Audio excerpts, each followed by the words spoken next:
Hello everyone, welcome to Saju Talks via YouTube channel. This is the full length video after long time.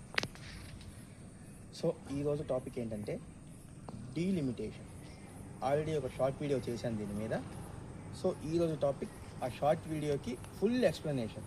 So ఈ delimitation అనేది ఎవరికి నష్టం ఎవరికి లాభం అన్నదే ఈ ఫుల్ వీడియో. డీలిమిటేషన్ 2009లో రాజశేఖర రెడ్డి గారు ముఖ్యమంత్రిగా ఉన్నప్పుడు ఒకసారి జరిగింది. అంటే నియోజకవర్గాలు ఏమీ పెరగలేదు. మనకి 2004లోనూ 294 నియోజకవర్గాలు ఏమున్నాయి, 2009లోనూ 294 నియోజకవర్గాలు మాత్రమే ఉన్నాయి. ఓకే, అయితే ఇక్కడ జరిగింది ఏంటంటే ఆ ప్రాంతాల భౌగోళిక స్వరూపాలు, ఆ ప్రాంతాల మండలాలు ఇవన్నీ మార్చేశారు రాజశేఖర రెడ్డి గారు. అప్పుడు ఈ పనిని చాలా ఈజీగా చేయగలిగారు రాజశేఖర రెడ్డి గారు. కాంగ్రెస్ పార్టీ సెంట్రల్లోనూ స్టేట్లోనూ అధికారంలో ఉంది కదా 2009 అంతే. సో అందుకని తెలుగుదేశం పార్టీకి పడాల్సిన ఓట్ బ్యాంక్ మొత్తాన్ని చీల్చేశారు. ఫర్ ఎగ్జాంపుల్ కుప్పం 2004 వరకు కూడా చంద్రబాబు నాయుడు గారికి బీభత్సమైన మెజారిటీ ఉండేది. నాకు తెలిసి నేను చూసిన లెక్కల ప్రకారం, నేను స్టడీ చేసిన దాన్ని బట్టి కుప్పంలోని 2 మండలాలు తీసుకెళ్ళి వేరే కాంగ్రెస్ పార్టీకి బాగా బలం ఉన్న చోట కల్పించారు. అలాగా తుని అనేది నార్మల్ నియోజకవర్గం అప్పట్లో, రిజర్వేషన్ కాదు. కృష్ణమూర్తి గారిని ఎమ్మెల్యేగా చేశారు 2009 వరకు కూడా.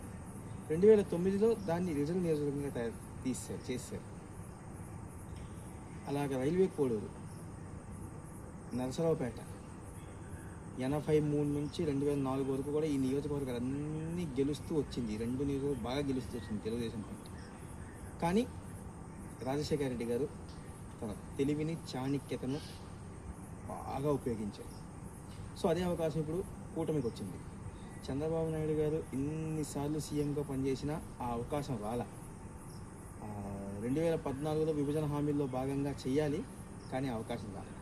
2019లో ఓడిపోయారు. సో ఇప్పుడు అవకాశం వచ్చింది. దీన్ని చెయ్యాలి అంటే చాలా కసరత్తు చేయాలి. 175 నియోజకవర్గాల మీద పట్టు ఉండాలి. ఆ పట్టు చంద్రబాబు నాయుడు గారికి ఉంది, కానీ దాన్ని ఆయన వినియోగించుకొని చాలా కసరత్తు చేసి ఆ జిల్లాల అధికారులతో, మంత్రులతో, ఎందుకంటే వ్యవస్థలన్నీ వీళ్ళ చేతిలోనే ఉంటాయి కాబట్టి, అధికారంలో ఉన్నారు కాబట్టి చాలా ఈజీగా చేసేయచ్చు. వైఎస్ఆర్ కాంగ్రెస్ పార్టీకి బాగా బలం ఉన్న మండలాన్ని చీల్చిపడేయచ్చు. చాలా బెనిఫిట్ వీళ్ళకి. కానీ చంద్రబాబు నాయుడు గారు దృష్టి సారించాలి దీని మీద. అలా దృష్టి సారిస్తేనే పని అవుతుంది. పని అయితే చాలా ఈజీ, దృష్టి సారించి దాని మీద వర్కౌట్ చేయడమే చాలా కష్టం. చూడాలి ఆయన దృష్టి ఎంతవరకు సారిస్తారు.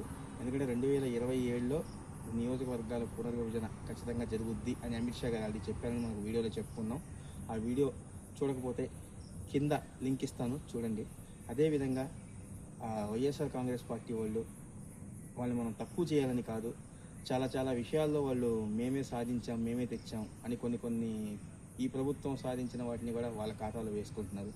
వాళ్ళన్నీ కూడా నేను డీటెయిల్గా సేకరించి వాళ్ళు ఏం చేశారు 5 ఏళ్ళు, వాళ్ళు వాళ్ళ ఖాతాలో ఏవి వేసుకుంటున్నారు అనేదన్నీ కూడా నేను మరొక వీడియో చేస్తాను.